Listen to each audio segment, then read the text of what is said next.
오늘은 히브리서 강의 25번째 시간입니다. 히브리서 11장 4절 5절 그리고 7절 말씀을 가지고 믿음으로 하나님과 동행하자라는 제목으로 말씀을 전해드리도록 하겠습니다. 함께 제목 큰 목소리로 읽어볼까요? 믿음으로 하나님과 동행하자. 지난 히브리서 강의 24번째 시간에 하나님을 기쁘시게 하는 믿음이라는 제목으로 말씀을 전해드렸습니다. 믿음이란 하나님을 기쁘시게 하는 것이에요. 지난 강의 말씀을 짧게 복습해보고 오늘 말씀으로 넘어가도록 하겠습니다. 히브리서의 저자는요, 히브리서 11장 1절을 통하여서 믿음이란 바라는 것들의 실상이요 보이지 않는 것들의 증거다라고 말해주었습니다. 믿음은 바라는 것들의 실상입니다. 바란다는 것은 무언가를 간절히 원한다, 소망한다라는 말이에요. 그리고 실상이라는 것은 실체 분명히 있고 그것이 실체가 있다는 뜻을 가지고 있습니다. 저희의 믿음은요, 불확실한 존재를 믿거나 불확실한 미래를 믿는 것이 아니라 실제로 존재하는 것을 믿고 확실히 이루어질 것을 믿는 믿음입니다. 바로 하나님께서 분명히 살아계심을 믿는 것과 예수님을 믿어 구원을 받아 영생을 얻게 되는 것이 반드시 이루어질 사실인 것을 믿고 바라는 소망이라는 거 지난 시간에 말씀을 드렸습니다. 또 믿음이란 보이지 않는 것들의 증거입니다. 저희에게는 세상 사람들에게는 없는 보이지 않는 것들의 증거인 하나님으로부터 받은 은혜의 선물인 믿음이 있습니다. 이 믿음으로 말미암아 저희들은 보이지 않는 것을 믿습니다. 세상 사람들은 죽었다 깨어나도 믿어지지 않는 분명히 살아계신 하나님을 믿습니다. 분명히 존재하는 천국과 반드시 이루어질 구원과 부활과 영원한 생명 등을 저희는 저희에게 주신 이 은혜의 믿음으로 믿을 수 있게 되었습니다. 세상 사람들은 이 믿음이 없어서 못 믿는 거예요. 하나님께서 저희들에게 이 믿음을 왜 주셨다고 말씀을 드렸죠? 하나님께서 저희들에게 이 믿음을 주신 궁극적인 목적은 바로 믿음으로 하나님을 기쁘시게 하는 그러한 삶을 살라고, 하나님을 기쁘시게 하라고 저희들에게 믿음을 주신 것입니다. 저희들이 예수님을 믿고 구원을 받았을 때 하나님이 정말로 기뻐하셨고요. 저희들이 예수님을 믿어서 하나님의 자녀가 된 이유로 하나님의 자녀답게 선을 행하며 살아갈 때 하나님께서 기뻐하시고, 저희가 하나님의 말씀을 사모하여서 이렇게 교회로 나와서 예배를 드리고 또 하나님의 말씀을 듣고 들은 말씀에 순종하여서 예수 그리스도의 증인이 된 삶을 살 때 하나님께서 기쁘신 것입니다. 이 믿음을 지키며 믿음의 선한 싸움을 살다가 주님 곁으로 돌아간 수많은 믿음의 선진들이, 믿음의 선배들이 계십니다.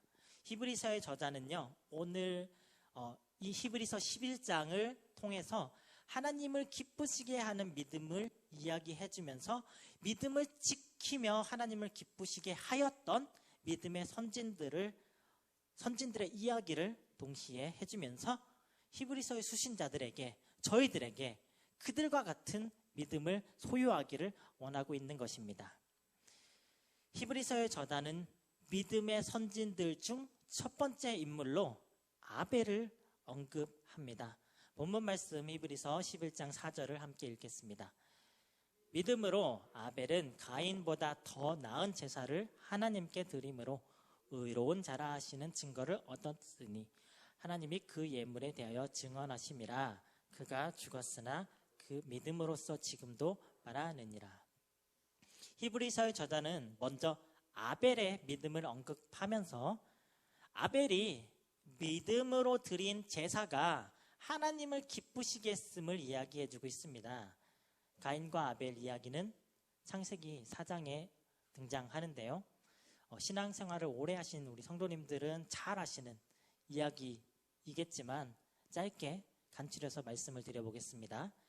가인과 아벨은 하나님께서 만드신 최초의 인간인 아담과 하와의 아들들입니다. 가인이 첫째 아들이었고 아벨은 둘째 아들이었습니다.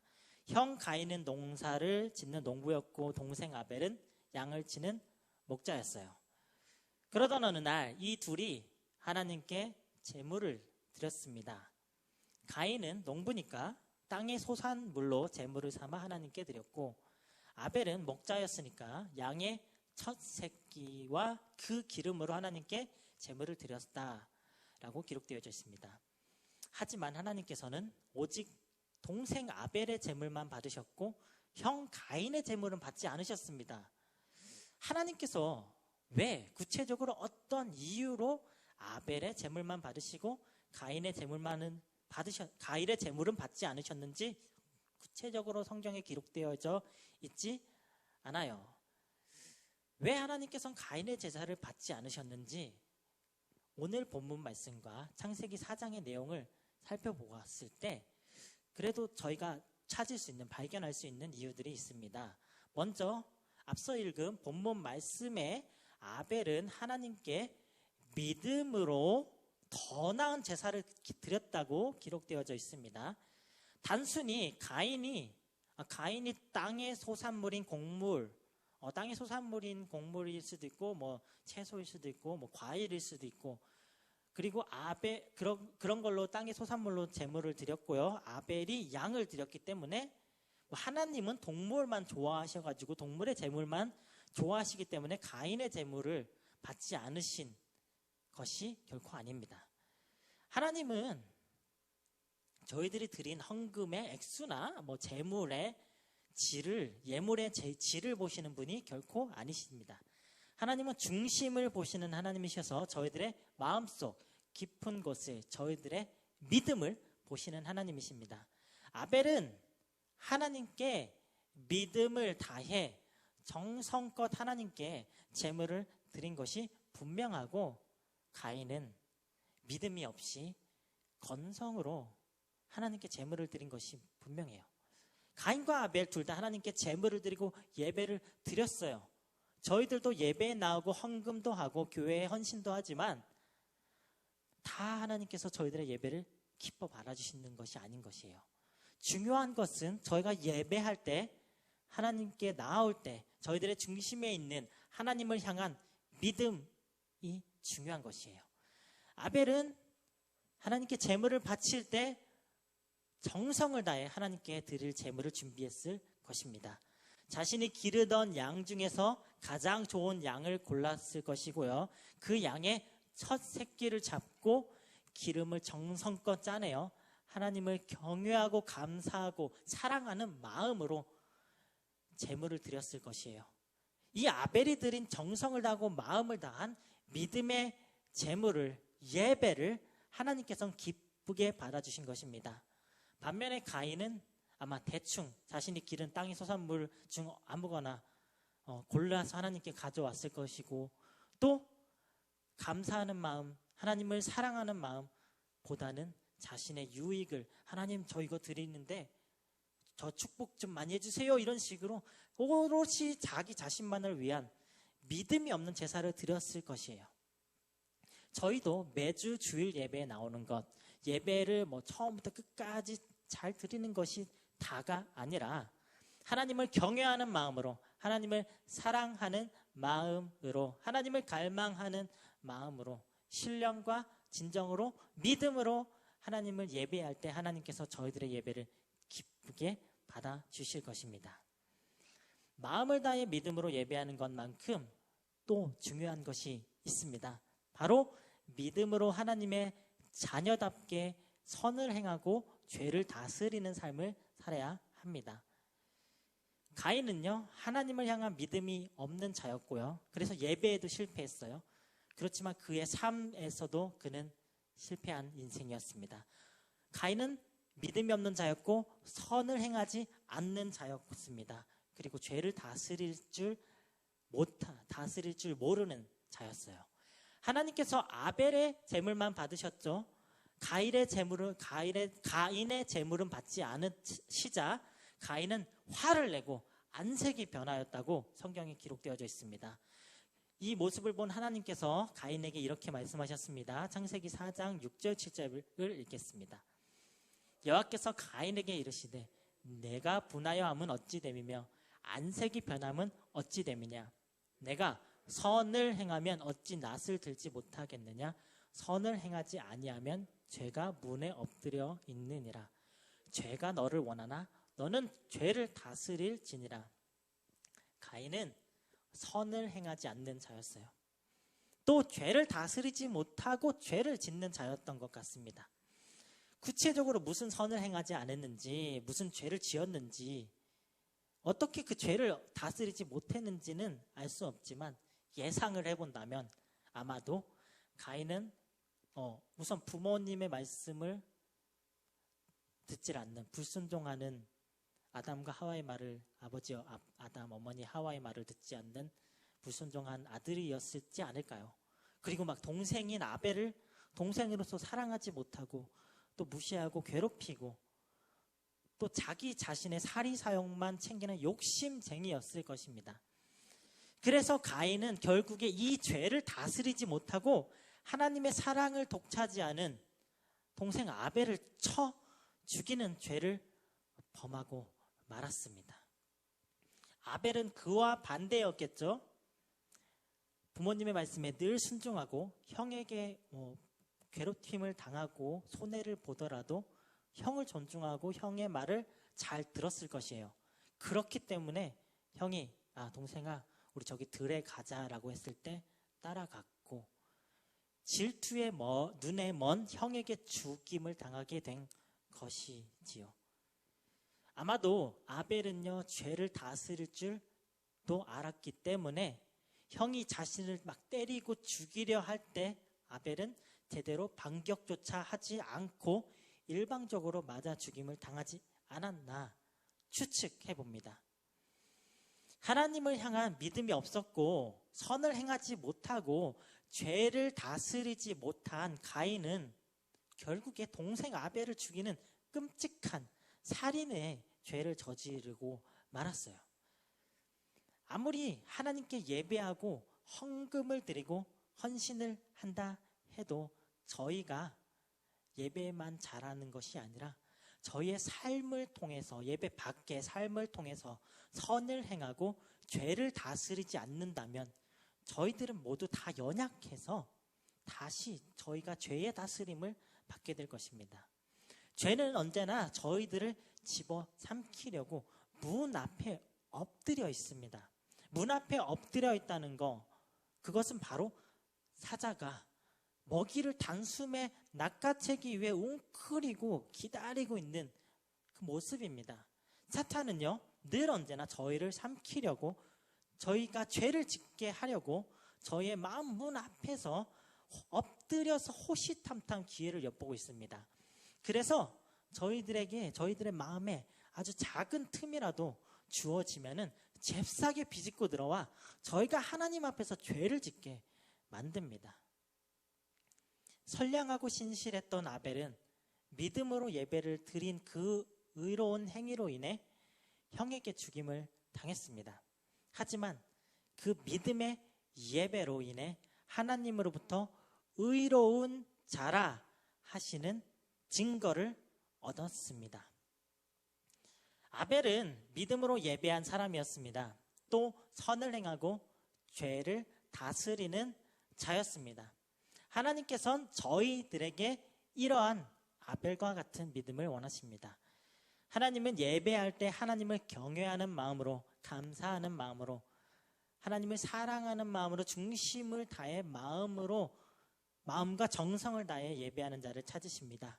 그리고 예배로 끝나는 것이 아니라 삶을 통해서 선을 행하고 죄를 다스리는 삶을 살아가는 자들을 하나님께서는 찾으십니다. 사랑하는 우리 조강목교회 성도님들 모두 아벨과 같이 믿음으로 예배하고 또 선을 행하고 죄를 다스리며 살아가는 성도님들이 되시기를 주님의 이름으로 축복하며 기도합니다. 아멘. 히브리서의 저자는요, 이어서 두 번째 믿음의 선진으로 에녹을 언급합니다. 히브리서 11장 5절 말씀을 함께 읽겠습니다. 믿음으로 에녹은 죽음을 보지 않고 옮겨졌으니 하나님이 그를 옮기심으로 다시 보이지 아니하였느니라. 그는 옮겨지기 전에 하나님을 기쁘시게 하는 자라 하는 증거를 받았느니라. 에녹은요, 성경에 등장하는 죽음을 맛보지 않고 죽기 전에 하나님께 올라간 두 명의 인물 중 하나입니다. 다른 한 사람은 선지자 엘리야죠. 에녹 이야기는 창세기 5장에 등장합니다. 창세기 5장에는요, 아담에서부터 노아에 이르기까지의 족보가 기록되어져 있는데요. 누가 누구를 낳고 또 누가 누구를 몇 세에 낳고 또 몇 세까지 살다가 죽었다라는 내용이 반복적으로 기록되어져 있습니다. 다른 사람들은 다 이렇게 몇 살에 누구를 낳고 또 몇 살에 죽었다라고 기록되어져 있지만 에녹은 죽었다라는 기록이 없고 하나님께서 데려가셨다라고 기록되어져 있습니다. 창세기 5장 24절 말씀 읽겠습니다. 에녹이 하나님과 동행하더니 하나님이 그를 데려가심으로 세상에 있지 아니하였더라. 아담과 하와로부터 시작된 그 죄로 모든 인간은 다 언젠가는 죽게 되는 끝이 있는 삶을 살게 되었습니다. 하지만 에녹은 그의 수명이 다하기 전 하나님께 부름을 받는 죽음을 경험하기 전 하늘로 옮겨지는 축복을 받았습니다. 에녹은 과연 어떠한 믿음을 가졌었기에 하나님께서 그를 죽기 전에 데려가시는 축복을 받았을까요? 이 질문에 대한 대답은 바로 이것입니다. 바로 에녹이 하나님과 동행하는 삶을 살았기 때문입니다. 에녹은 하나님과 동행하는 삶을 살았고요. 하나님과 동행하는 삶을 살 때 하나님을 기쁘시게 하는 자라는 증거를 얻게 된 것이에요. 여기서 동행하였다라는 말을 히브리어로 할라크라고 말하고요. 영어로는 walk with라고 합니다. 그 뜻은 함께 걷다라는 뜻을 가지고 있어요. 원어의 의미에서는요, 더 깊은 뜻이 있습니다. 함께 걷다라는 뜻보다 더 다른 깊은 뜻. 바로 두 사람이 팔짱을 끼고 걷다라는 의미를 가지고 있다고 합니다. 두 사람이 팔짱을 끼고 함께 걷는다는 것은 그 두 사람이 얼마나 가까운 사이인지를 알 수가 있는 대목이죠. 저희가 어렸을 때 친구들과 팔짱을 끼고, 친한 친구와 팔짱을 끼고 걸었잖아요. 그리고 성인이 됐을 때는 연인과 팔짱을 끼고 걸었죠. 성도님들 혹시 지금도 언제 어디서나 남편분과 아내분과 걸어갈 때 팔짱을 끼고 걸어가시나요? 저와 체리 사모가 함께 걸어갈 때 아직도 팔짱을 끼고 걷거나 손을 잡고 걸어갈 때가 많습니다. 하지만 늘 그런 건 항상 그렇지는 않지요. 때로는 다투고 싸워서 삐져서 서로가 멀찍이 떨어져서 걸어갈 때도 있습니다. 그만큼 누군가와 평생을 단 한 번도 다투지도 않고 삐지지도 않고 아주 가깝게 동행하는 일은 아주 어려운 것입니다. 두 사람이 다투지 않고 동행하려면 어떻게 해야 할까요? 아모스 3장 3절은 두 사람이 동행하려면 두 사람의 뜻이 같아야 한다라고 말씀합니다. 아모스 3장 3절을 읽겠습니다. 두 사람이 뜻이 같지 않은데 어찌 동행하겠으며, 두 사람이 동행하려면요, 뜻을 하나로 모아야 합니다. 인간의 본성은 본능적으로 무엇이든지 내 마음과 내 뜻대로 하기를, 모든 것이 이루어지기를 원하죠. 그러다 보니까 다른 사람들과 뜻을 합하여서 함께 동행하는 것은 매우 어렵습니다. 아무리 부부 관계라 할지라도 같은 뜻을 가지고 살아가는 부부는 거의 찾아보기 힘들어요. 금슬이라고 나와, 금실이 좋은 부부에게도 어떻게 그렇게 금실이 좋습니까? 물어보면은 우리는 성격이 두 분이 비슷하신가 봐요. 물어보면은 아닙니다. 저희는 성격이 같은 게 아니라 서로 참아주고 양보해 주면서 갑니다라고 말을 하지요.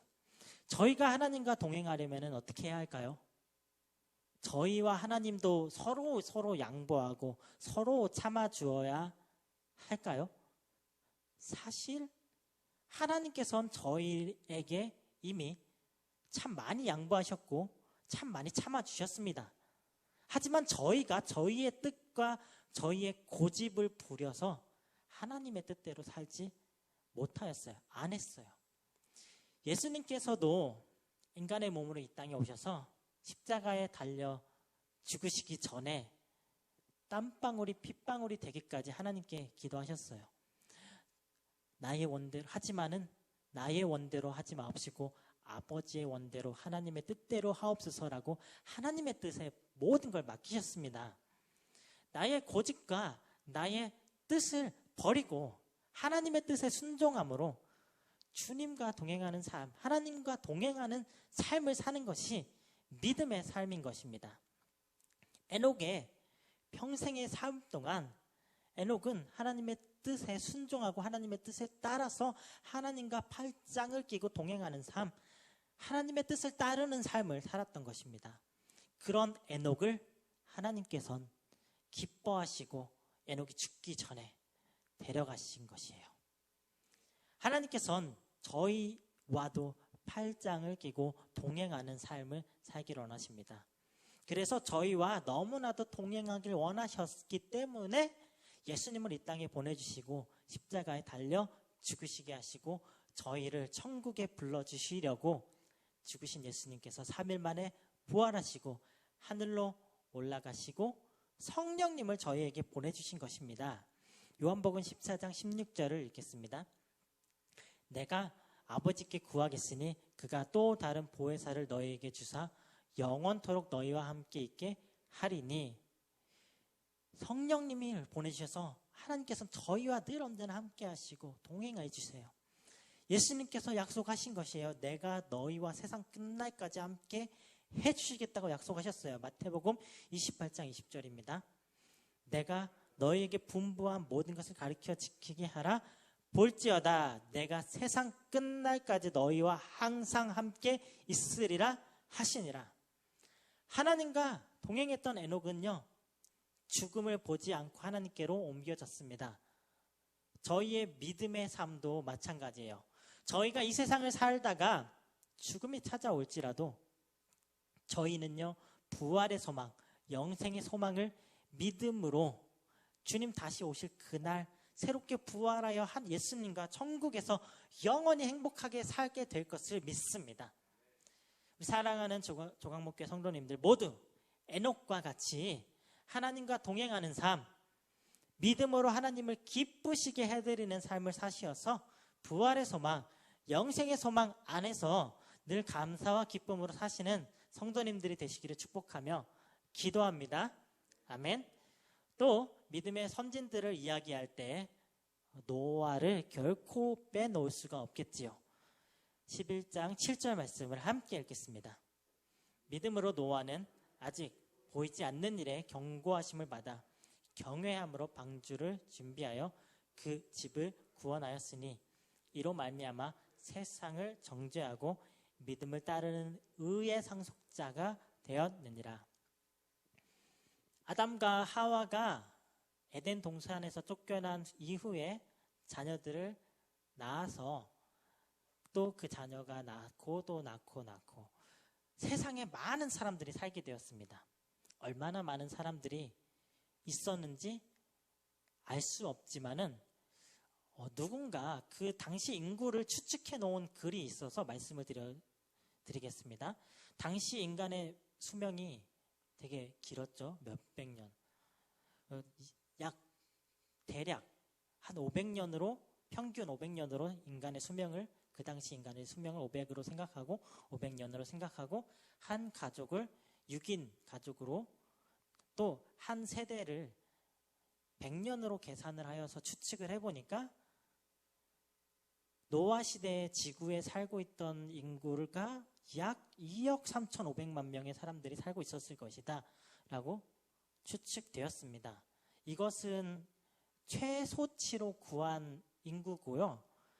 또 다른 사람들은 2억? 아니야. 더 많은 인구야. 수십억의 인구가 있었을 것이다 라고 추측하는 사람들도 있습니다. 자, 왜 이렇게 많은 인구에 대해서 말씀을 드리냐면요. 노아 당시 사람들은요. 세상을 창조하시고 사람을 만드신 하나님을 다 잊어버리고 하나님을 무시하고 마음껏 자기들이 하고 싶은 대로 마음껏 죄를 지으면서 살았습니다. 수십억의 인구가요.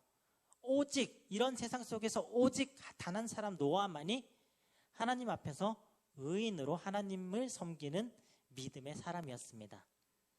하나님께서는 죄로 가득한 세상을 더 이상 지켜볼 수가 없었고 노아에게 이 세상을 물로 심판할 것이니 방주를 만들라 라고 명령하셨습니다. 창세기 6장 13절 14절을 읽겠습니다. 하나님이 노아에게 이르시되 모든 혈육 있는 자의 포악함이 땅에 가득하고 그 끝날이 내 앞에 이르렀으니 내가 그들을 땅과 함께 멸하리라. 너는 고페르나무로 너를 위하여 방주를 만들되. 하나님으로부터 방주를 만들라는 명령을 받은 노아는요, 믿음으로 순종해서 방주를 만들기 시작했습니다. 노아가 방주를 만들고 완성하는데 이것도 정확히 몇 년이 걸렸다라고 성경에 기록되어져 있지는 않습니다. 성경학자들은 이 기간을 120년이라고, 배를 만드는데 120년이라고 걸렸다, 120년이 걸렸다라고 추측하기도 하며, 또 어떤 다른 이들은 아니다, 120년은 아니고 70년 또는 80년이라고 추측을 하기도 합니다. 70년이라고 해도 결코 짧은 시간이 아니죠. 70년 동안 배를 만들었다고 가정을 해봅시다. 제가 이제 올해 한국 나이로 36인데요. 제가 태어나서부터 계속 배를 만들고도 36년이 지났는데도 아직도 그만큼 더 34년이나 더 만들어야지 70년이 되니까요. 제가 그렇게까지 지금도 배를 만들고 있으면은 때려쳤을 것 같아요. 성도님들도 그렇지 않을까요? 아니, 비 언제 오는 거야? 이거 언제 완성되는 거야, 배? 자, 이 기간 동안 노아는 주변 사람들에게 얼마나 많은 조롱과 멸시와 손가락질을 당했을까요? 저희는 그냥 성경을 읽으니까 노아는 배를 이렇게 오래 만들었구나 라고 그냥 이렇게 쑥 넘기는데, 노아는 120년이건 70년이건 얼마나 많은 조롱과 핍박을 받았을까요? 사람들이 저 노아가 미쳤다고 이야기하면서 노아를 미친 사람 취급했을 것이에요. 하지만 노아는 그 긴 세월 동안 꿋꿋이 언제가 될지 모르는 그날을 믿음으로 기다리면서 배를 만드는 작업을 결코 쉬지 않은 것이에요. 그리고 계속해서 전했을 거예요. 사람들에게 하나님의 경고의 말을, 하나님이 비를 내리실 것이라는 것을. 여러분, 저는 결코 미치지 않았습니다. 하나님께서 제게 말씀하셨는데 하나님께서 큰 비를 내리실 거고요, 홍수가 일어나서 세상이 심판을 받을 것이고 모두 다 죽을 것이에요.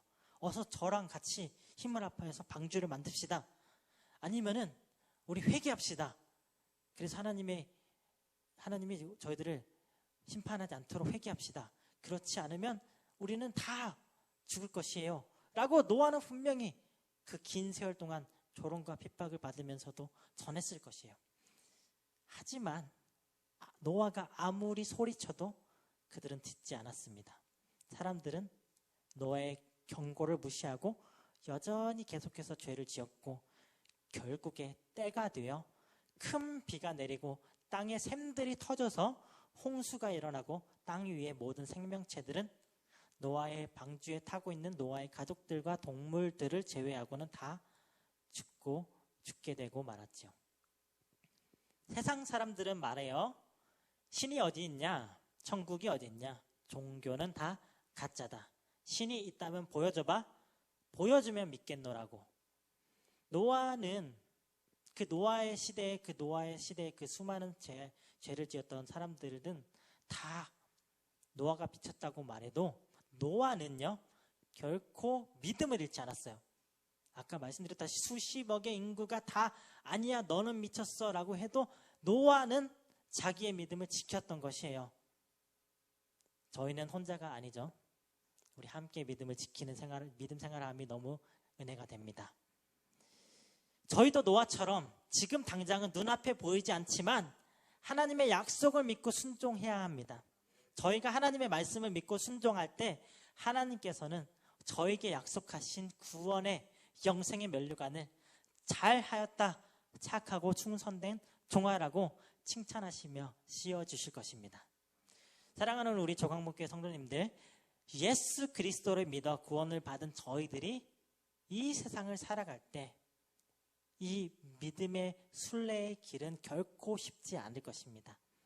하지만 이 길을 앞서 걸어가고 믿음을 지킨 믿음의 선진들, 믿음의 선배들의 믿음을 본받아 아벨처럼 믿음으로 예배하고 선을 행하며 죄를 다스리는 삶을 살고, 또 에녹처럼 믿음으로 하나님의 뜻을 따라 순종하며 하나님과 동행하는 삶을 살고, 또 노아처럼 믿음으로 인내하고 끝까지 주님의 명령을 준행하여서 믿음으로 하나님을 기쁘시게 하는 우리 모든 조강목교회 성도님들이 되시기를 주님의 이름으로 간절히 축복하며 기도합니다.